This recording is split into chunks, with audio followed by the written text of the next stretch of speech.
certainly have fears that there is a serial killer at loose in Perth. Sarah Spears, Jane Rimmer, Kira Glennon. And every time you saw a young girl walking by, you think, oh God, is she going to be the next victim? Now, one man stands accused. If police are right and Edwards is the Claremont serial killer, he's been hiding in plain sight for 20 years. The nights Jane Rimmer and Kira Glennon disappeared, both can be seen in video surveillance footage taken from the Claremont area. The person who isn't seen on any security vision is their accused killer, Bradley Edwards. Hi, thanks for joining us. I'm Natalie Bonjolo, and calling in, we've got the West's Legal Affairs Editor, Tim Clark. Hi. And we're also welcome to this podcast for the first time, Tom Percy QC. Hi, Tom. Hi there. Thanks for joining us. I guess for those who don't live in WA, Tom specialises in criminal law. And Tom, are you, like the rest of us, as fascinated at this trial? Well, I'm interested in the trial. I don't think I have the same degree of obsessive fascination that some aspects of the media have. But being someone who does this on a daily basis for the last 40 years, you get a little immune to murder trials and things of that nature. And whilst this is interesting, and I can accept that the public is somewhat invested in it, it's not something that gets me out of bed in the morning. No. But I guess you wouldn't be surprised by the public interest. No, look, you see these trials come and go over the last 40, 50 years in Perth. We've had the odd one crops up every now and a decade when we do something like put a premier on trial. And, you have to accept that these things do from time to time increase the level of interest in the justice system. Yeah. All right. Well, let's get stuck into today's evidence. Tim, you saw more video of the night that Jane disappeared. Can you just talk us through what was in that vision? Yeah, there was lots more video, Nat, today, taken from various cameras on various angles, at various locations, the two main ones being the Continental Hotel, where Jane went first, or she went to the OBH, which is another hotel just out of Claremont first, but she went to the Continental first, spent a good couple of hours there, and then there was the Club Bay View, which we've discussed before, was another pub just down the road, about 200 metres down the road, and she was on her way there with her friends when she made the fateful decision not to get in the taxi with her friends, who had also decided not to go. So a bit like many nights out, it was a bit freewheeling, it was a bit random, but it was, or most of the end of the night was captured on film, on CCTV at those various locations, and that's what was shown today to basically put together a timeline of her arriving and then her interactions while in the hotel, and then obviously most important, her leaving, and the actual footage, the last footage of her ever being seen alive was played today, where she's seen leaning on the pole outside the hotel, and then 32 seconds as the camera rotation comes back towards the spot where she was. Literally 1/2 minute she's there, and then 1/2 minute she's not. Yeah, and I think we talked about this yesterday, the fact that this footage is on a loop and not constantly rolling. Tom, does that, do you think that sort of leaves some very wide gaps with this as evidence? Well, I don't think it's evidence of any great importance at all. I think the defence effectively agree that she was probably dead, that she may well have been abducted from Claremont at around about the time in question. I'm having difficulty as to why they need to fastidiously go through this at any length at all. She obviously disappeared from that location at around about that time, and she's never been seen again. I just think they need to get on and try and find some evidence which actually implicates the accused. Yeah, it's interesting you say that, because I was thinking as well that sometimes some of the details and some of the questions, and, you do wonder the relevance of it. And I thought, well, maybe is that because it becomes relevant down the track?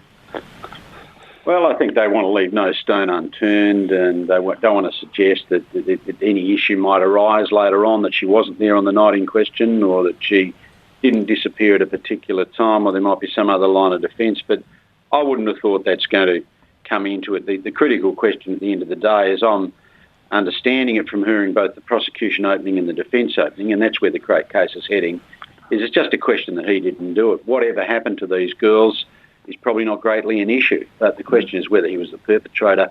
And none of that evidence that we heard today, I wouldn't have thought went any way whatsoever to being inclusive of him. Yeah, I think Tom's right there, and probably the most important bit of all was what we didn't see, which was any footage of Mr. Edwards That's at any right. point, or any cars linked to him at any point. And the police officer who was leading all this evidence through the prosecution was asked directly, in all the hundreds of hours that you reviewed, several times, did you ever find any evidence of him in any of the footage? And the simple answer was no. So how many cars were filmed on these nights? I mean, there must have been a lot of them, because some of the cameras were turned towards the streets, right? Yeah, so I think we touched on this before. After in the heyday of the macro investigation, the Claremont Killers investigation, the police put a covert camera in a boutique window in Bayview Terrace to ostensibly try and capture persons going past, but more importantly, cars going past. And they tried to configure the camera so it would capture registration plates. And we heard today that on the various nights in question, when the footage was downloaded or basically taken off that camera, it was between 20 and 40% of all the cars that were seen on camera were able to be identified, which is obviously a pretty low number investigatively. And of all those that were captured, and there were hundreds on the various nights, but still out of thousands and thousands of cars that had gone past, none of them could be directly linked to Mr. Edwards, or certainly Mr. Edwards' members of Mr. Edwards' family, whether he might have borrowed a car on one of those evenings. So as thorough as the police were trying to be, I think the technology sort of limited them somewhat in what they were able to capture. So, Tom, how important is that there's no evidence of a car matching Edwards' car? Look, at the end of the day, if there's some of his DNA or fibre material on the corpses, then I don't think it really matters, does it? Yeah, I think that's right. And that, I mean, as Tom said, it was all very emotional and very poignant today, but and yesterday, in terms of basically setting up what happened to the girls or the young women. It didn't really take us any further, and obviously if there had been evidence of Mr. Edwards on any of those tapes, then it would be led and it would become bombshell evidence. But the fact is, it's not there and never will be. Look, if it had been contemplated that anything like that was coming, we would have heard about it in the prosecution's opening, and that's what I think we lose sight of sometimes, and the public might not be au fait with, and that is the fact that in criminal trials these days, generally speaking, there's no bombshell evidence. You hear about it in the prosecution's evidence. If they've got an ace up their sleeve, they have to play it on that first day. Similarly with the defence, they usually would say what their case is. But in terms of prosecution evidence, you can generally rely on the fact that what is coming is what we've already been told. So if anyone's sitting down there with bated breath, waiting for the smoking gun... So there's no smoking gun. There won't be any. If anyone's thinking that, if they dropped in to watch the trial, they might just see Bradley Edwards turn up in some of this random video or things like that, and there's a gasp factor about any evidence going to come. There is no gasp factor around the corner, I would think. So really, it's a matter of they're fleshing out the details that, you're aware are coming. Yeah, that's exactly what's happening, and will keep happening for many, many weeks to come. Yeah. Well, some of the witnesses today we obviously had the pictures of Jane on her last night there in Claremont, and then you had witnesses who were also talking about their final movements, and they, of course, were also in the footage. How were they reacting to that today? Yeah, well, certainly. So two of the women that were out with Jane on that night and could be seen in that footage came to give evidence in person and basically give their first-hand account of how Jane was on the night and how left her. Obviously, you felt for them. We've mentioned so many times these sliding doors moments, and that was another one when the first of those witnesses, a lady called Lynda Donovan, just explained how they left the club, they were going to go to another club, decided they weren't and going to get in a cab. They waited for the cab, and then in those 5 or 10 minutes while they were waiting for the cab, Jane decided that she wasn't going to come with them.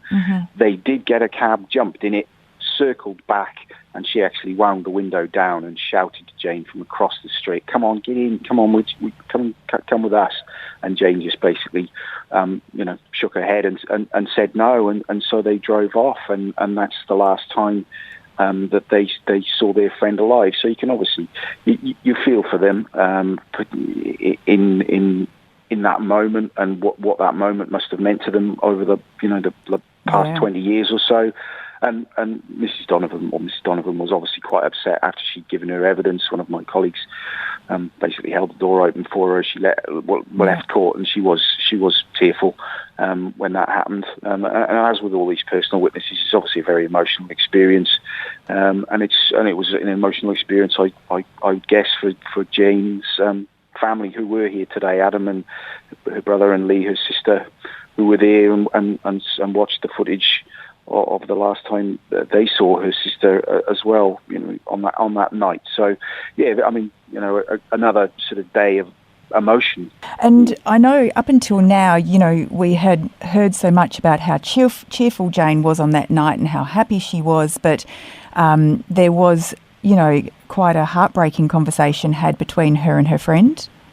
Yes, so this was another friend. This was the same friend, Lynda Donovan, and then the other friend sort of confirmed it, that at one point in the night, Jane had become quite upset and quite down on herself. I think she'd had a bit to drink, and they basically went outside, which can be seen on the cameras, and Miss Donovan said that they were talking about how Jane was upset at herself. She felt like she was fat, or she was ugly, or she basically got emotional about her own sort of emotions, which was again hard to listen to, knowing that what was coming, for her to feel like that on that particular night, was a really emotional thing to have to hear. But to be honest, then the footage towards the end of the evening, just after midnight, showed her laughing and smiling and joking and interacting with people outside the hotel. So just, again, one of those normal nights that sometimes you just maybe have a little bit too much to drink, get a little bit emotional, mostly up, but sometimes down. I know sort of, as Tom mentioned, it's I'm not sure what bearing this actually has on the case, but I guess there is this feeling that people almost feel like they know her perhaps, or they know the name so well, and so it does affect people and how they feel about hearing these details.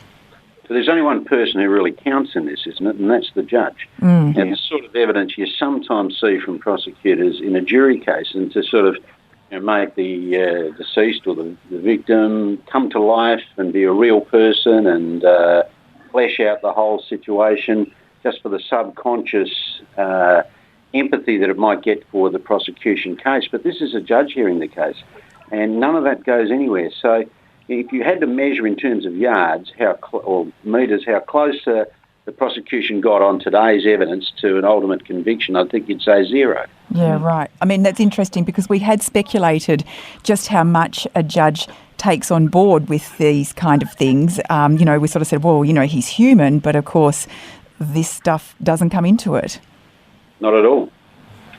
Yeah, and as Tom says, the different strings are pulled in jury trials and judge-alone trials, and juries are not used to seeing this type of scenario at all, let alone the evidence, and let alone something as horrific as this. But with a judge alone, and particularly a judge of Justice Hall's sort of standing and experience, it might give him a better picture. But as Tom says, I don't think it would go very far in making him determine guilt or innocence at all.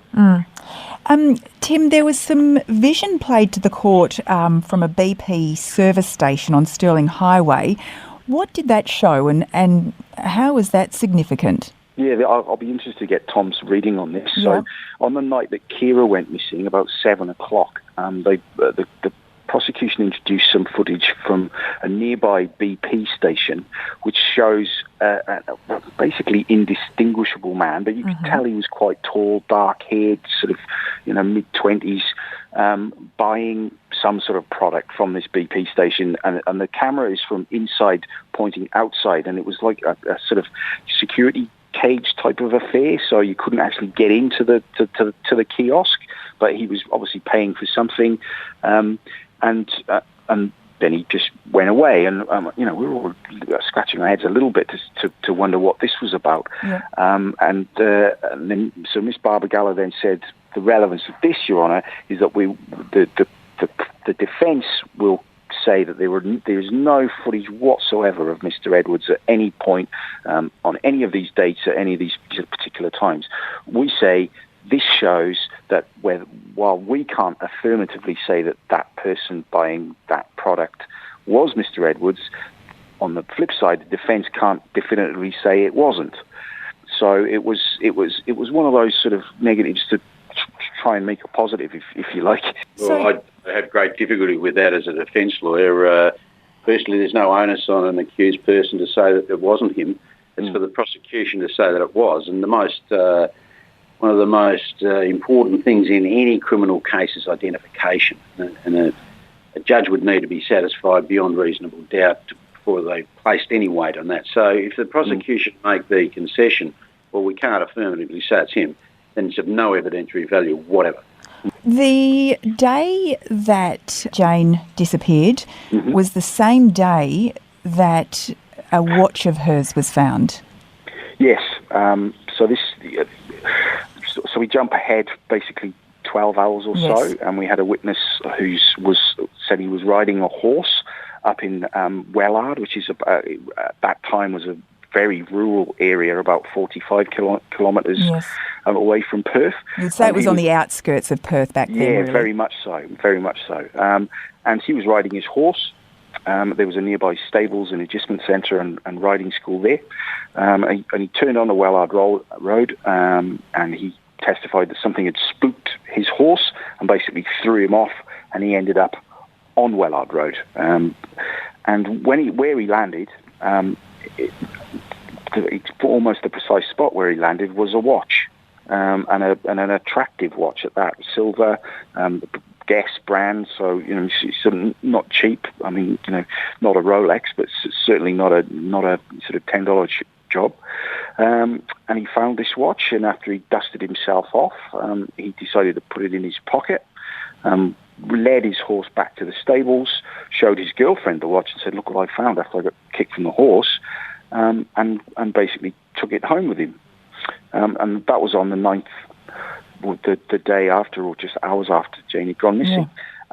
Weeks later, sort of many weeks later, Jane's body was discovered, and that obviously became a huge media story, because there were basically now two girls had vanished from Claremont, and it really did become a media sensation at the time. And it was that media coverage that prompted this chap to remember, I found that watch on Wellard Road. And so he basically went back up there himself, and found the spot where Miss Rimmer's body had been discovered, because a cross and some flowers had been placed there. And he put two and two together, and almost immediately then contacted the police and said, "I think I found a watch that could be hers." And then it was later confirmed that it was her watch, because friends and family members remembered her wearing it. But the almost fantastical thing about it is Jane's body was less than 2 meters away from where this man had been ejected from his horse and landed. But finding the watch and dusting himself off, he, for whatever reason, never looked in that precise spot, and so it took another 55 days for Jane's body to be discovered. I don't know if this was asked in court. Was there any speculation as to what could have spooked the horse? No, there wasn't. And the prosecution lawyer who was asking the question of this witness specifically asked him for just a yes or no answer. Do you know what spooked the horse? And he said no. So, once again, open to pure speculation. Tom, I know you've got a lot of involvement with horses, apart from being a lawyer. Any sort of thoughts there? Look, I knew that evidence was coming, and Right. I'm looking at it from what evidentiary value it might have. I suppose it might help to point in time when the body was placed there, and confirms that the body had been there for a time much closer to the date of the death than when it was found. And in that regard, it's got some marginal probative value. But again, in terms of the central issue in this case, can we link Edwards to the crime? I don't think it goes anywhere. Yeah. Tim, heading back into court and the rest of the footage that you were shown today, was this the first time that you got to see a glimpse of Ciara Glennon? Yeah, so we had been shown this footage very briefly during the opening of Miss Barbara Gallo, where she sort of used it as part of her PowerPoint presentation. But we saw it again today. And as much as Jane was basically captured quite a lot on her evening walking up and down Bayview Terrace, there were various angles of her inside and outside the hotel. Ciara was just caught on one camera for a very brief, like 4 or 5 seconds, just basically walking into the Continental Hotel. You could see her side on from a distance, and that was it. And that's all the police could find after all their trawling through, obviously the nights, that night in particular. And so, as Tom has alluded to, it puts her in the area at the time that her friends said she was there. Yeah. But that's pretty much all it does. It's almost a bit surprising because I think at that stage, we're talking about March 1997, and at that point they'd put up quite a few more security cameras through the area. So it does seem surprising that there's such little vision of her. Yeah, and she was inside a lot more than Jane was. I think Jane was sort of in and out onto the streets, and a lot of the cameras were sort of outward facing, whereas there were only a couple that were actually internal in the Conti at that time. Yeah. Plus, it was it was absolutely still. We discussed yesterday the impact that these murders had on the area, but it was still packed. It was still very busy, and the footage, to be honest, was of very low tech quality as was compared to even Club Bayview up the road. Their cameras were better, but now it would be I think the common phrase is filmed on a potato. It looked terrible, and it was pretty hard to make out. So they've got it, but once again, how far it takes us is not far. But there was an eyewitness account of Ciara later in the night?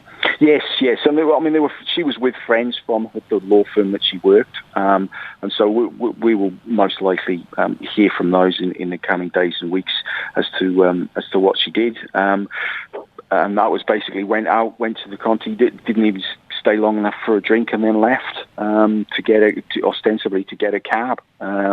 Very much like Sarah and Jane had done before her.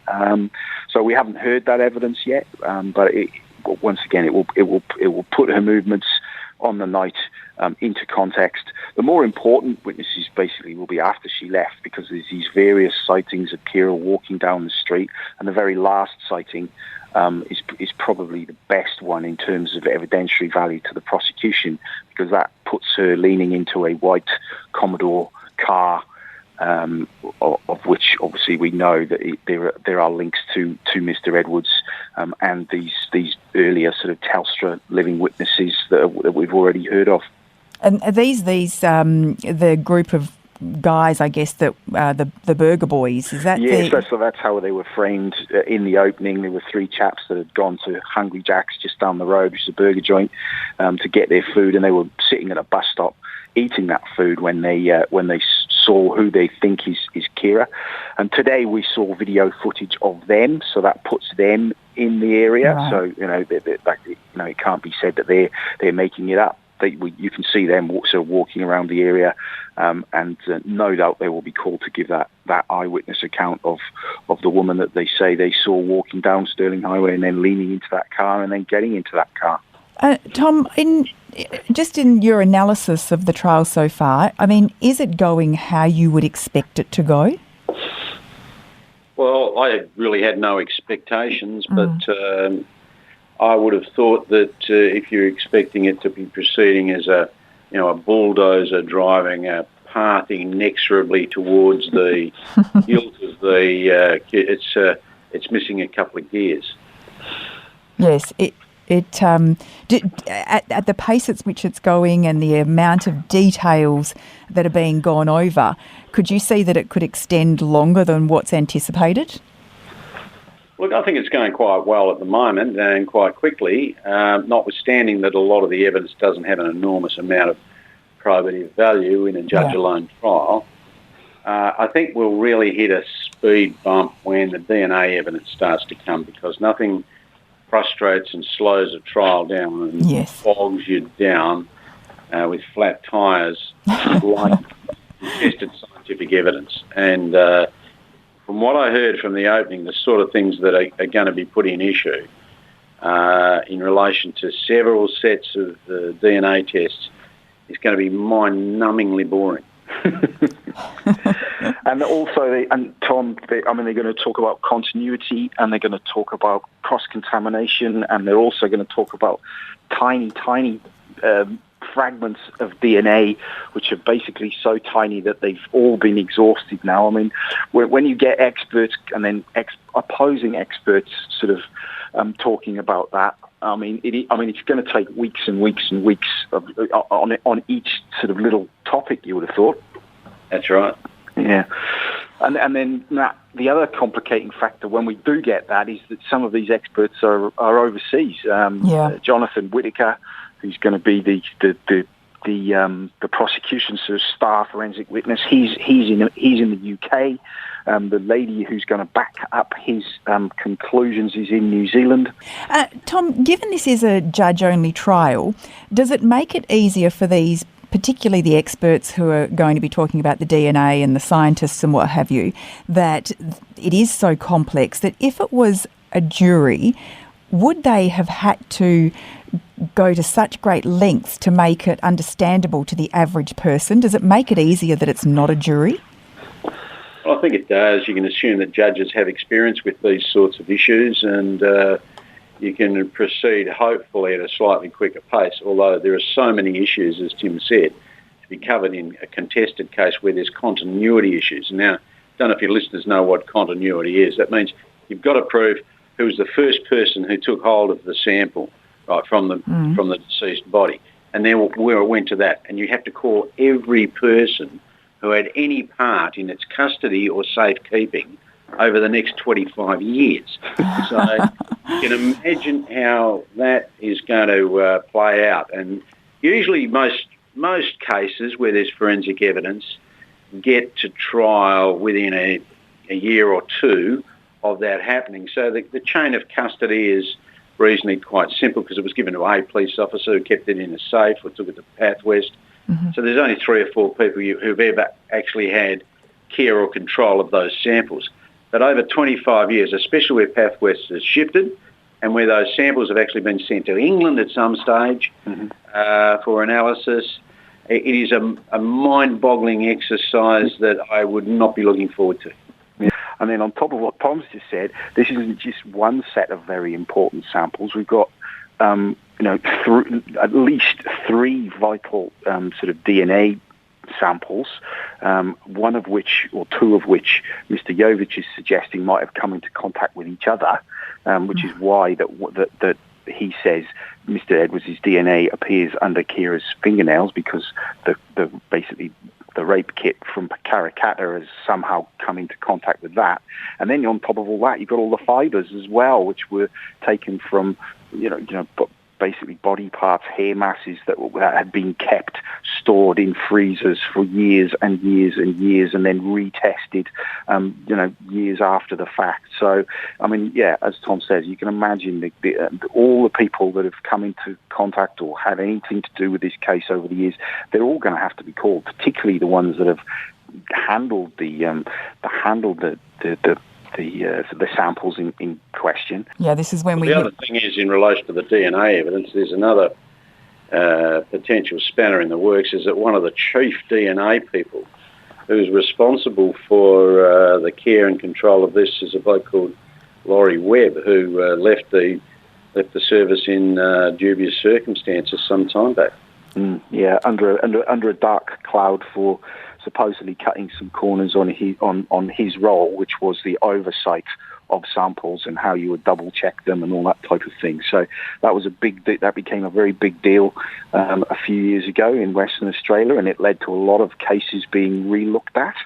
And the fact that Mr. Webb's name is linked now with the biggest case, and it wasn't just a general oversight. He was the person on the plane to the UK with Miss Glennon's fingernail clippings, which are basically the heart and soul of the DNA evidence. So I'm very sure we'll be hearing a lot of Mr. Webb's name when the time comes.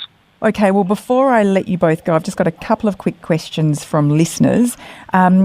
Kylie Smith was wanting to know how big the legal team is for each side, and is it quite inequitable, I guess? We touched on this before. So on the opening day, there were 11 lawyers on the prosecution side. There were 6 lawyers on the defence side. That's been trimmed down a bit as we've gone along. I counted today 6 on the defence side and 6 on the prosecution side, and 5 on the defence side. But I think the most notable was the costs that were basically released by our state government here just after the trial had started. And basically the prosecution side has spent twice as much money on the prosecution as the defence has been able to spend with legal aid. I don't think Tim would ever pretend that all the lawyers involved in a case can be cited in court. There's a lot going on back in the respective offices, but legal aid's budget is very tight, and most cases that you do in legal aid, you're lucky if you can get a solicitor acting on the case with the barrister. Usually they wouldn't, if I did a legal aid case, they wouldn't give me a junior, and I'm lucky to get a solicitor acting on the case. Whereas the prosecution have unlimited resources. I think there is a massive bias in favour of the prosecution in terms of how many people they would have on the case. But having said that, they probably need it because they have the onus of proof. They've got to prove it. The accused person doesn't have to prove anything, and he doesn't even have to give evidence if he doesn't want to. He doesn't have to rebut any of the scientific evidence, and he doesn't have to call witnesses to rebut anything that's put against him. So, you can understand the prosecution do need a big team, but they have got a big team. Yeah. And Tom, another question for you from Sarah. She wants to know, would Mr. Edwards be given another opportunity to change his plea before Justice Hall makes a decision? An accused person can change their plea even after the jury's gone out. So if he wants to change his plea, he could do it at any stage that he wanted to. Doesn't need an opportunity. He can get up and say that at any stage. But I wouldn't have thought I'd see that coming. No. Okay, great. Well, thank you both for your time today. Thanks for joining us, Tom, and thank you, Tim, for your coverage today. Brilliant. Thanks, guys. And we'll be back tomorrow for day 14, and we'll chat to you then. This podcast was hosted by Natalie Bongiorlo, produced by Kate Ryan and Alicia Preedy, and recorded in the studios of 7 West Media. Audio files were provided from the archives of the 7 Network and the West Australian. Sign up for daily emails and all the latest on the Claremont trial at thewest.com.au. Enjoying this podcast? If the story behind the headline matters to you, then you can count on thewest.com.au to deliver. For more on Claremont the trial, follow the live blog, watch the nightly news updates, and sign up for daily email updates at thewest.com.au. Subscribe now for just $1 a day at thewest.com.au.